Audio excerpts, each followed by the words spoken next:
Kemudian ini yang Tuhan ya, yang ini materi terakhir. Jadi saya mencoba mencari ayat yang tentang Tuhan dari Yesaya 33:11. Katalah demi aku yang hidup, jadi saya kasih bold merah. Demi aku yang hidup, demikianlah sabda Tuhan Adonai, aku tidak berkenan. Nah, kata tidak berkenan, perhatikan itu kalau di kamus nanti saya tunjukkan. Itu artinya desire. Desire kalau diterjemahkan ya hasrat. Jadi aku berhasrat untuk melakukan A, B, C. Aku berhasrat mendapatkan A, B, C. Itu katanya adalah desire. Termasuk hawa nafsu ya. Jadi hawa nafsu itu juga menggunakan kata desire. I desire her, I desire him. Aku berhasrat akan dia. Berarti kan saya berkehendak untuk mendapatkannya atau mendapatkan barang ya. I desire it gitu. Aku berhasrat mendapatkannya. Berarti kan itu ada kehendaknya. Jadi orang berhasrat itu kan ada kehendak. Pengen mie ayam misal, berarti kan ada kehendak. Kalau tidak ada halangan, ya dia akan makan mie ayam. Halangannya apa? Jarak jauh, tidak punya uang gitu ya. Terus sekarang jarak jauh, punya uang, membayar Gojek misalnya, GoFood ya, atau layanan yang lain. Kalau tidak ada, nggak ada uang misalnya, dia bisa minta orang. Jadi kalau tidak ada penghalang, maka kehendak ini akan terjadi. Nah, makanya di materi akhir ini saya akan termasuk nanti dari Rabu ya. Ada kehendak, nanti ada penghalangnya, di mana kehendak tidak terjadi. Jadi ketika Tuhan berkata, aku tidak berkenan atas kematian orang jahat, tetapi pengenku, jadi Tuhan tuh pengennya orang jahat itu berbalik dari dosanya terus bertobat. Aslinya seperti itu, berbaliklah dari kelakuanmu yang jahat.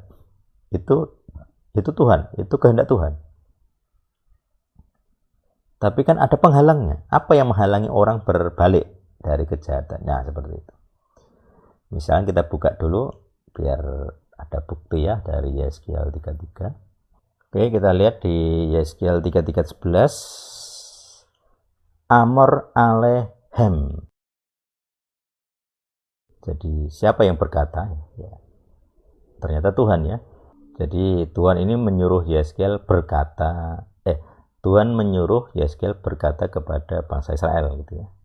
Jadi emor alehem, katakanlah, mungkin terjemahan begitu. Katakanlah kepada mereka, lehem gitu. Jadi kan ada lehem, sekarang lehem. Lehemnya lebih generik ya, semua orang.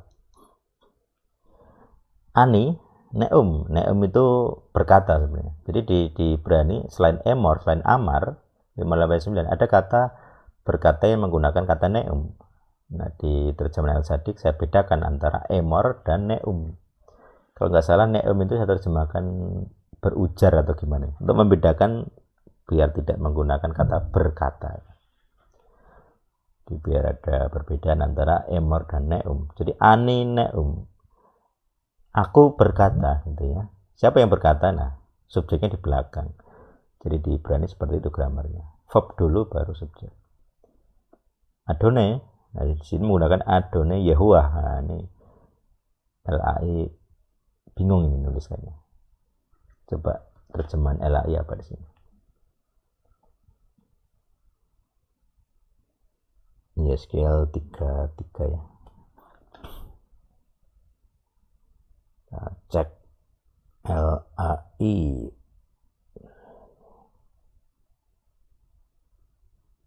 Mana Yesaya? 33 ayat 11. Nah, LAI menuliskan Tuhan Allah, Tuhannya kecil hurufnya, Allahnya huruf besar. Ini makanya di tadi kita tidak menggunakan terjemahan LAI itu gara-gara ini. Ketika ada kata Adonai Yehuwah, dia menuliskan Allahnya huruf besar untuk Adonai itu dosa ya, kita nggak terima.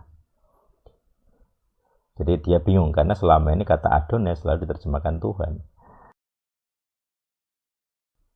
Adon itu kan Tuhan, Adonai Tuhan. Nah, ketika di sebelahnya ada Yehuwah kan bingung dia. Nah, dia nggak mungkin nyebut Tuhan Yehuwa, nggak mungkin. Dia merasa berdosa nyebutin Yehuwa diganti Allah. Karena prank dosa dia, malah menyukai dosa. Ya, Adonai Yehuwa ini artinya Tuhan sendiri menyebut dirinya definitif ya di sini, aku. Jadi ketika menyebut ani, aku, dia menyebut nama suci, nama dirinya. Jadi kalau diterjemahkan Allah, jadi ya itu sesuatu yang tidak bisa saya terima.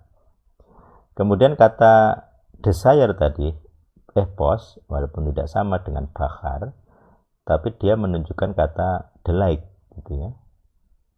Aku tidak senang, tidak suka, itu. Jadi sesuatu yang berkaitan dengan kehendak bebas itu ada kata delight-nya. Nanti materi ya besok Rabu. Karena berkaitan dengan asmara. Pleasure itu kan emosi ya, kesenangan. Jadi ketika Tuhan menunjukkan sifat punya kehendak, itu berkaitan dengan emosi. Makanya kalau dalam banyak materi tentang kehendak bebas, tentang manusia gitu ya, selalu ditekankan misalnya pribadi manusia punya kehendak jelas, punya emosi, punya pikiran. Nah di sini kita punya sampel dua, ada free will-nya tentang memilih gitu ya, tadi saya tunjukkan. Sekarang ada kata desire, pleasure. Jadi ketika hasrat itu kan pasti ada kehendaknya toh. Saya berhasrat, berarti ada saya ingin gitu. Tapi kata yang dipakai adalah epos gitu ya. Kata epos itu 2654 ya. Saya buka atau belum? Ini udah. Nah, 2654 yang diterjemahkan desire itu ini ada kata eager. Jadi ada kata mindful. Mindful itu pikiran ya. Jadi desire itu penuh pikiran. Tadi maka saya bilang kehendak, emosi, pikiran. Berarti dia be mindful of. Kalau saya punya hasrat, maka pikiran saya penuh dengan itu gitu. Kalau saya berhasrat akan seorang perempuan, maka pikiran saya dipenuhi dengan dia. Kalian juga pasti ngalami gitu ya. Jadi kalaupun ada orang lain, tidak bisa masuk di pikiranmu. Karena wis mental block, wis terkunci personalnya. Attentive to, perhatian kepada gitu ya. Keep, menjaga, protect. Nah, keep, protect sama eager. Eager itu ya hasrat ya. Eager itu kayak hasrat yang membara gitu. Bahkan ada kata jealous, kecemburuan.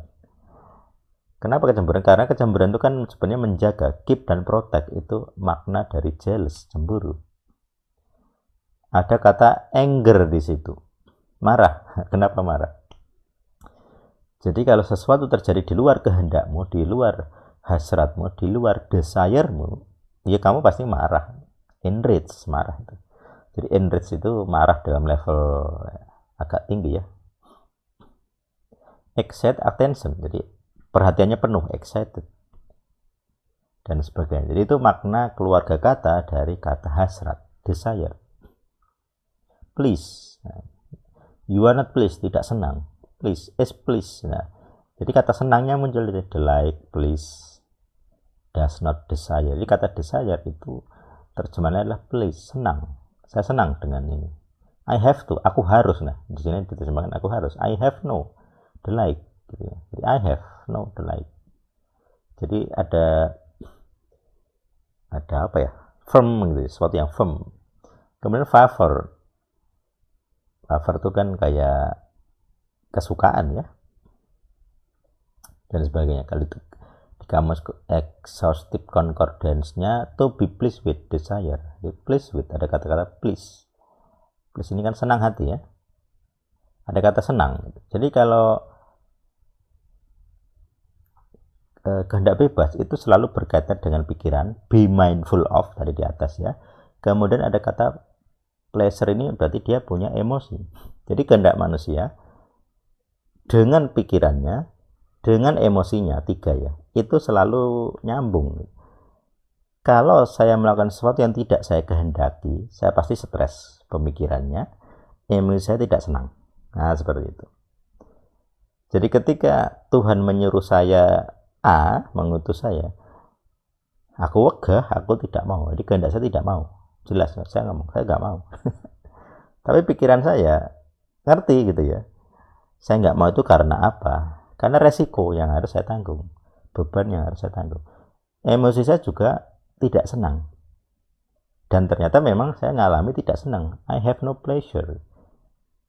Saya benar-benar tersiksa secara emosi dengan panggilan itu. Jadi antar kehendak saya, pemikiran saya, dan emosi saya sebenarnya saling mendukung supaya menolak panggilan Sadik gitu ya. Tapi ternyata Tuhan di atas tetap memilih saya. Nah itu. Jadi walaupun ketika unsur saya ini menolak ya tetap dipilih mau gimana. Ya seperti itu materinya.